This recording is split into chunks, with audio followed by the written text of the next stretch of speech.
everybody, welcome back to another episode of Brothers in Business. Today we're going to take a real deep dive into every aspect of building a brand, both the good, the bad and the ugly, because branding is possibly the most important aspect of your business when it comes to getting the name out there and generating the sales. So without further ado, building a brand, where do people need to start?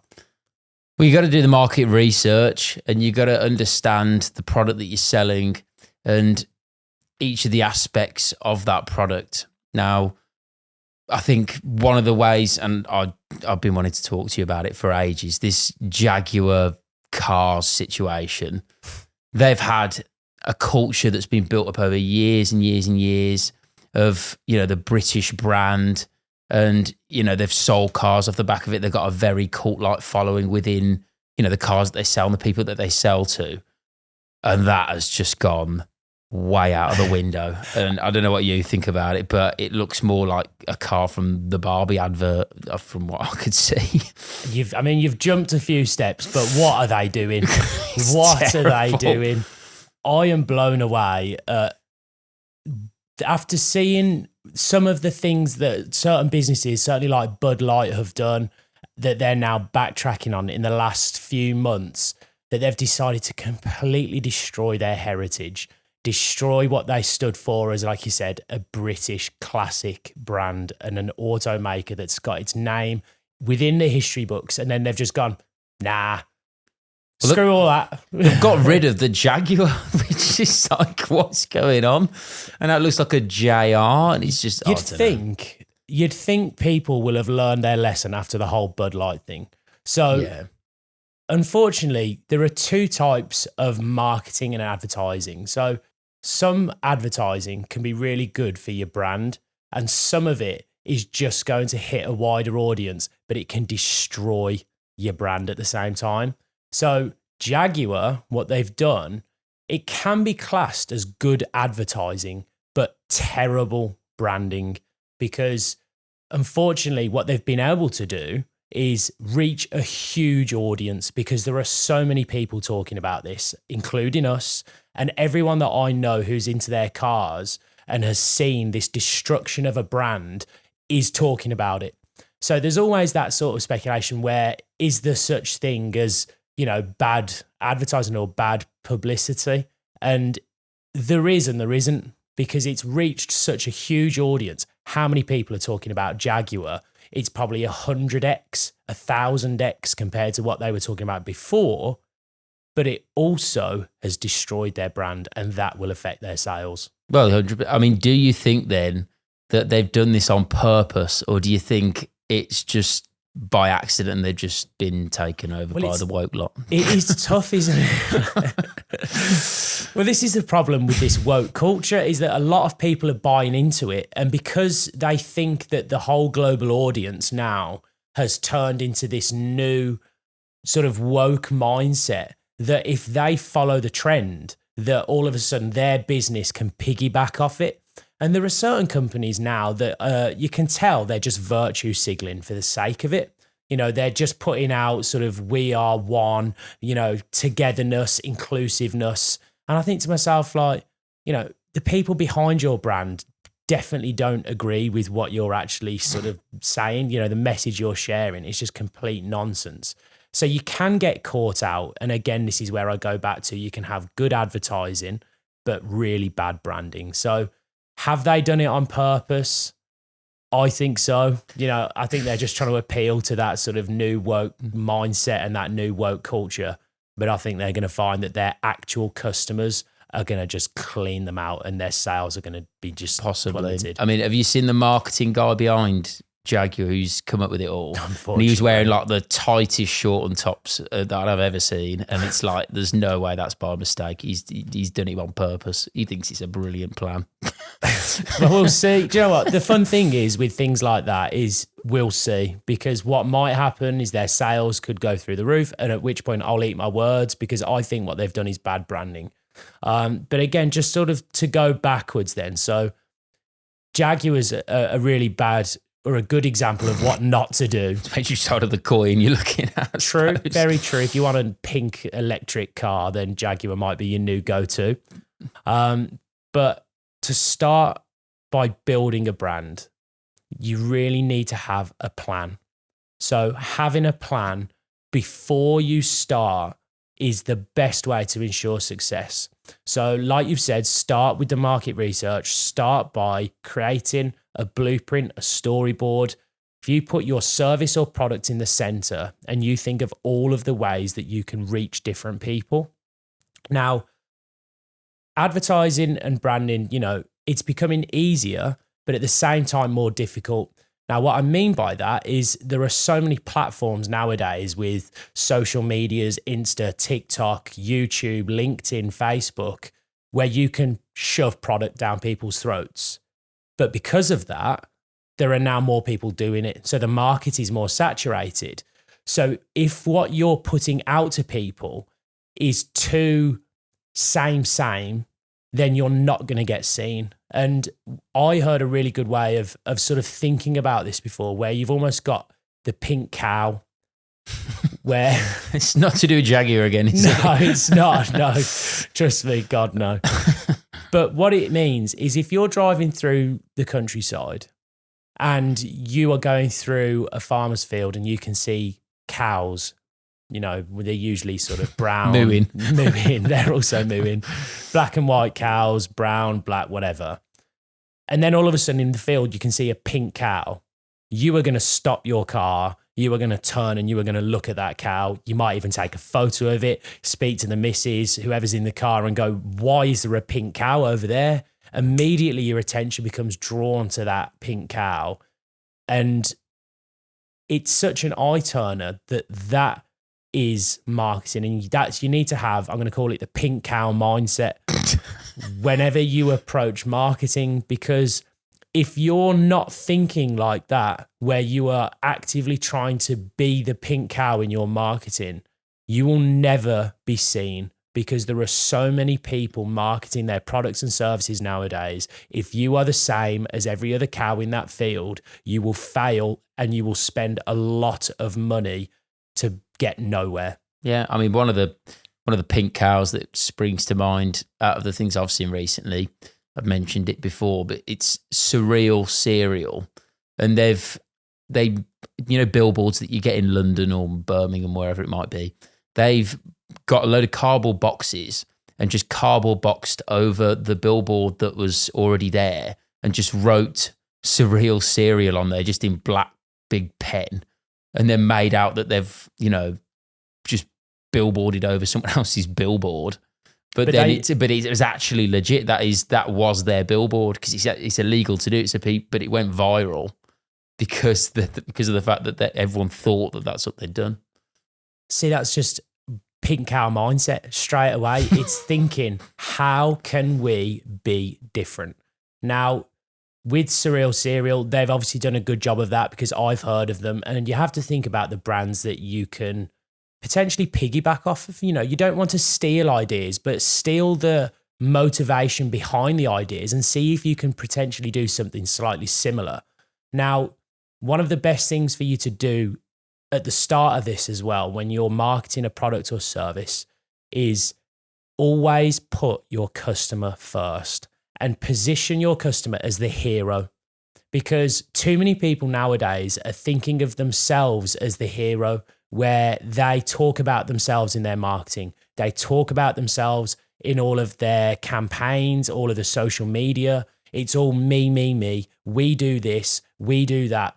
You need to talk about how you are helping the customer to either solve a problem or to meet their needs that they are looking for. So when you're marketing, position your customer as the hero, and you are the guide to help that hero fulfill their goal. And that's one of the best ways to think about launching a campaign, is how you can best serve your hero and solve their problem. Yeah, I mean, I think Rory Sutherland champions that quite a lot. I swear, I mean, thinking it again in my head, that you've got him with the trains, where he said instead of just speeding trains, he said he'd make the train journey more enjoyable. and adding, I mean, he was going on about like burlesque dances at one point and all this sort of stuff going, and like almost like a zoo going up the train. It would have been cheaper, and you would have got more people going on the trains doing that than you would just making it 10 minutes quicker. And I suppose you could market that. And again, like you're saying, you're putting the customer at the center of the story, doing something like that because you're thinking about them. People are too quick to think about efficiency. Engineers would have thought about the HS2 project and thought, well, if we save 20 minutes on everybody's journey, everybody's going to be a lot happier. Whereas in actual fact, people are really upset with trains at the minute, not because they don't get them there quickly enough. It's the fact they're always delayed. There's always a problem. The information is never correct. I was at London Euston not too long ago, and we were standing in the station, and not until 20 seconds before the train was due to arrive did it appear which platform it was going to be at the station. And all of a sudden, it comes up platform 8, and everybody, about 1,000 people, are sprinting towards a platform because nobody knew which one it was going to be, because they want a seat on the train. And then by the time we got there was too many people on the train, and we had to wait in a queue to get told that, sorry, the train's now too full. You're going to have to wait for the next one, which was an hour away. So that poor customer service and thinking about how your customer will feel by just presenting information has made such a big impact on my sort of feeling about a train. Whereas just building a slightly quicker one, it wouldn't have made any difference to me because I wouldn't have got on it. So positioning your customer first is massive. Yeah. And again, one of the big ones being Uber as well, like with the, they looked at it, put their customer first, and it was about they thought everyone was annoyed about waiting for taxis. But actually when it turned out, Uber came up with that idea where you could see it on a map and you could track where the taxi is, and it'd say 10 minutes. But the minute you know about it, you're like, oh, I don't have to wait in the rain. I can sit and have a beer for another 5 minutes, and I'll go meet the taxi driver when he arrives. And that made everyone's experience of getting taxis that much better as well. The beauty of that, you're marketing the feeling and you're also marketing the potential.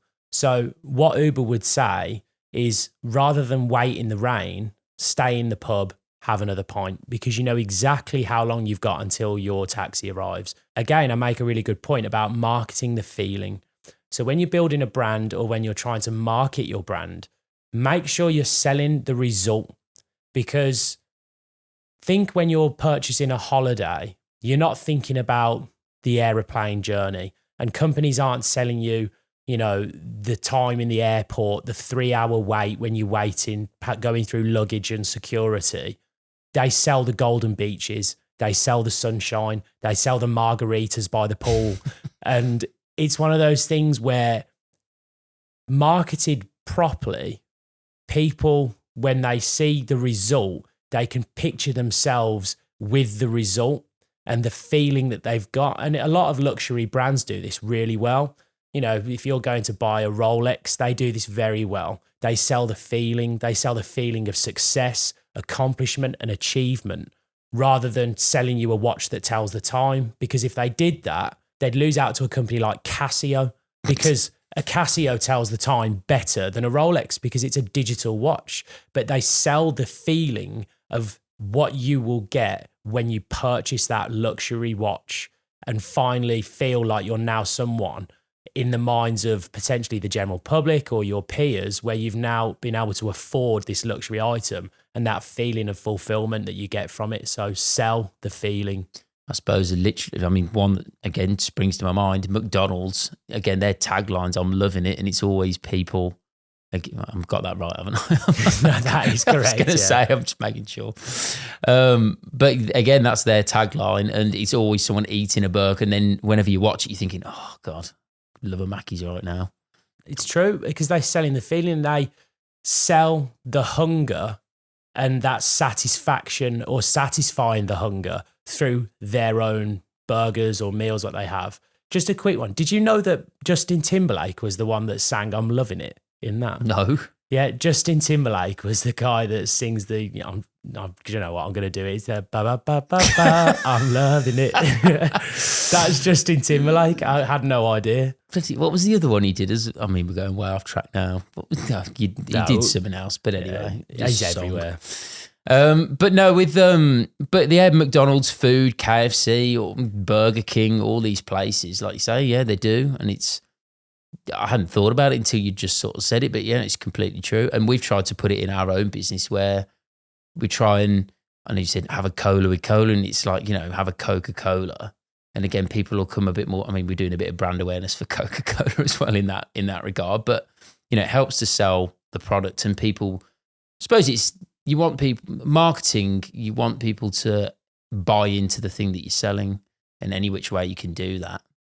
Well, there's some really fascinating ways that I've seen, and some companies that do this very well. Like we've touched on a few of them, but BrewDog, they're a new company, so if you're trying to start in your own journey of building a business and starting a brand, whether it's a personal brand or whether it's a company or business, look at the likes of BrewDog, look at the likes of companies that have come before you, potentially even in your space, and just see what they've done well and think what will capture the minds of people and what will get people talking.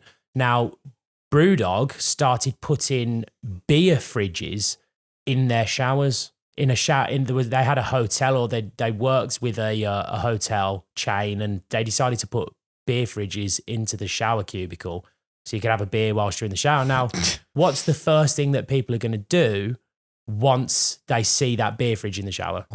Today's era, you're going to take a photo of it and put it on social media. Exactly. People are doing their branding for you. They're seeing these fridges, they're seeing the beers inside, taking a photo, tagging BrewDog. How weird this? Has anybody else seen this? And all of a sudden, that's how you create the virality, because you're doing something that's unorthodox. And again, once you've got companies that are trying to sort of re-navigate and change the rhetoric, that's when you can start to gain some real traction. Pink cow mindset. Now, another good one that has done that sort of very well was a while ago. There was a lady, she was a model, and she'd started a new brand of underwear, I think, for women that sort of had better support, better comfort, whatever it might be. And she hired a group of she hired a group of surgeons that were just actors wearing sort of lab coats and things, boycotting these women or this shop that she'd set up selling this lingerie, saying, your underwear is putting us plastic surgeons out of business because nobody wants to get breast enhancements anymore because they look so good in this underwear. Now, obviously, it's all staged by her, and they were sort of picketing outside, and there were models outside wearing the lingerie. The paparazzi have turned up, the police turned up, and the owner of the business was there, and she was told by the police that she needs to shut the whole thing down or she'll be arrested. And she just said, handcuff me. Just handcuff me, because it'll be great publicity. So they arrested her, put her in the back of the car, and it was captured all by the paparazzi, and every single person that saw that in the media, because it went massively viral, starts going, why were the surgeons outside? And maybe I'm going to give it a try. And if you've got a good product, which is what I've come on to sort of my next point, you need to make sure that the service or products that you're selling does truly meet the need of the customer and solve that problem. Because you could launch the best campaign in the world, you could go viral overnight, but if your product sucks or your service doesn't solve an issue or a problem that your customer has, then you'll quickly find that the sales will dry up very, very fast. Will it be a bit like, again, with McDonald's? If the food was rubbish, well, arguably, some of it's not great, but as a whole, if it wasn't good enough, then obviously, no one's going to be buying McDonald's, and it would just never go anywhere. Like you say, you got to have the product in place that's actually going to be any good, because otherwise it's just not, it's bound to fail. I would say when you're just starting out, think about who your target audience is and make sure that everything you do appeals to that audience as much as possible. So, for example, KSI and Logan Paul just done Prime. that has been one of the largest brands to appear out of, I think, 2023. They launched, did $1 billion in sales in year one, which is just ridiculous. But that just shows the power of branding. And it's something that you all need to think about, because sometimes the branding can be that powerful. It can overtake the fact the product might not be the best. I've seen a lot of people talking about Prime and saying that actually it's not the best product. I've tried it myself. Some flavors I like, some I don't. I think it's, it meets a need. It's a hydration drink, but it does meet a need for people. But it shows how powerful having a personal brand is. So if you're an influencer yourself, or if you have an element of fame, it shows how easy it can be to capture an audience when you already have one. For example, we've got The Rock with his tequila. We've got Ryan Reynolds with Wrexham and Aviation Gin. KSI Logan Paul with Prime. Elon Musk in his own right with his companies. You can see how important it is in a modern day age to have a personal brand as well as a brand for your business, because it can absolutely jet propel your business forward so quickly if your personal brand is a really strong one. Yeah, I think with personal brands, I mean, Elon Musk, again, he's one of my biggest inspirations with personal brands and how he's handled things. I mean, with Tesla, there was no branding other than, from the actual company for years and years and years. But all his branding just came from his own personal brand. Like, he didn't have anything else. He saves a fortune in marketing spend as well. Because if you are your own brand, I always liken it to being like a lighthouse, because the lighthouse, it shines its light and exposes things where I might shine a light on a brand or a product. But if I'm the lighthouse, i.e. Elon Musk is the lighthouse himself, he is the one that's illuminating things. Whatever he touches almost turns to gold. He's got that Midas touch, whether he touches SpaceX, Twitter, now X, Tesla, Boring Company. The guy sold a flamethrower for like £500 or something, and even said, Dogecoin. Yeah, he even said, don't buy it. He said, do not buy this. But because it's affiliated with Elon Musk, people just in droves are biting his hand off to buy anything that he touches. And again, some of these larger celebrities, that's all it is again, the really good ones. I hate to admit it. The Kardashians are absolutely unbelievable at personal branding. You know, each and every one of them. And people buy into their brand. Now, I would almost guarantee you, if I was to spend the day with one of the Kardashians, wouldn't be the worst thing in the world to happen.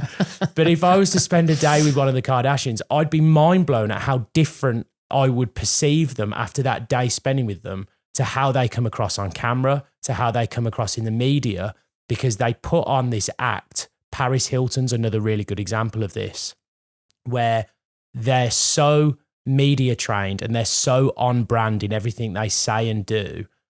Their persona that you see in the media or on social media is miles away from who they actually are as people. And sometimes you can get found out. Do you know the other one as well, which is, this one always throws me because you just never know. Well, I don't know, but Joey Essex, he's got the persona of just being a bit of a clown. He's built his personal brand on being like just a muppet. But whether or not he actually is, I think he's too far gone. Like, he put a watch on his ankle, for God's sake. There are certain cases where some people aren't faking it, but that's the thing with authenticity now. Like, we've reached an age where people hate this fakeness and people just want the raw, authentic self. So, for us, obviously, this is who we are. I like to think people that watch this who know us would relate to what we're saying and say, well, actually, that is just kind of who they are. Just want to go and peel my mask off when we get off camera. Yeah, you're a horrible human, really, in real life. If anybody ever got to meet you.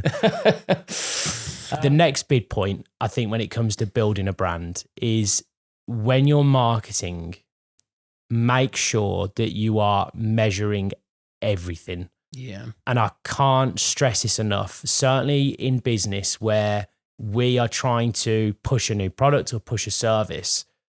If we are not measuring the results, you can very quickly go too far with a spend, go too far or in terms of time when you're actually investing in a campaign and you don't know the results that you're actually receiving from it.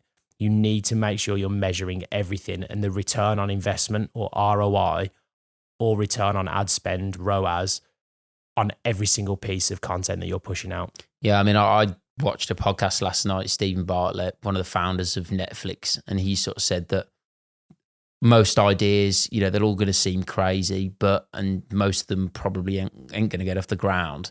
But if you just allocate small amounts of money to each of the ideas, you're not going to end up in a hole of, you know, tens of hundreds of thousands of pounds. You can test the market smart first, rather than running wild with like a crazy amount of money. I mean, Dragon's Den's a prime example of seeing some of the people that spend the money on, you know, flow traffic lights and all sorts of jazz on there.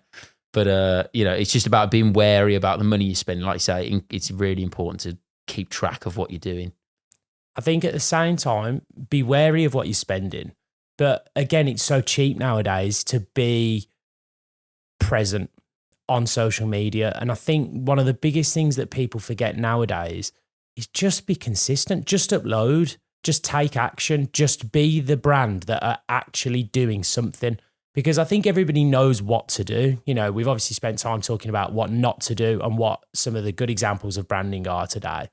But all those people, we're talking about them, and we're talking about them because they've taken action and they've come up with ideas and they're actually doing something. So I think the biggest advice I'd say is, if you have an idea, or you have a company or a brand, or even if it's just growing your own personal brand, no one is ever going to come to your front door and start following you or following what you say or following what you do until you put yourself out there. And then the next thing following that is the amount of content that you're putting out there. Again, it will sort of get the same result. You know, if I'm sending out one post a day and I'm only getting 100 likes, then unfortunately that's never going to grow too quickly. Or, you know, certainly in today's world where certain people are putting out 10 pieces of content on 10 platforms a day and getting thousands of views, millions of views. And unless you're putting the content out there and taking the action, you're never going to grow your business or brand. I mean, some of the clever ways that I love, I mean, I don't know if Joe Rogan does it now as well, but on their YouTube channels, they've got, you know, in Spanish and, you know, in all these different languages. And it's a way of even repurposing the same content in a different language, addressing a different audience. But it's the same, and they're doing really only the same work, but, you know, you're getting twice as much, 3 times as much content. And that's, you know, a clever way of doing it as well, I suppose. That's just a lovely little hack though. And again, that's why I'll go back to earlier with looking what other people are doing and take inspiration. There's nothing wrong with copying people unless you go too far with it. I mean, I've just thought of, you know, Prime, or the prime example of Prime.